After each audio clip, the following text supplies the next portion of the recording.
आनंद दूध डेअरी गौतम अदानींच्या घशात घालण्याचा सरकारचा डाव असल्याचा गंभीर आरोप संजय राऊतांनी केला। महानंदचे चेअरमन विखे पाटलांचे मेहुणे होते, त्यांनी महानंद डेअरी दिल्याचा आरोप देखील संजय राऊतांनी केलाय। तर संजय राऊतांचे आरोप बिनबुडाचे आहेत, ते पिसाळलेल्या कुत्र्यासारखे अंगावर येत आहेत, असा पलटवार विखे पाटलांनी केलाय। महानंदाचे चेअरमन कोण होते? राधाकृष्ण विखे पाटलांचे सख्खे मेवणे मेवणे मेवणे पाहुणे, आणि पाहुण्यांनी दिलं महानंदा।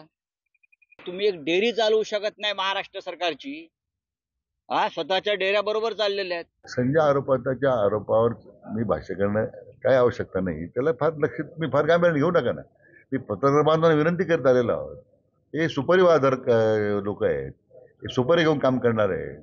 आता मी जर अशी उपमा वापरली पिसाळलेले कुत्रे सारखे लोक फक्त भुकाई धंदा करतात, तर ते जास्त बिलो द बेल्ट होईल।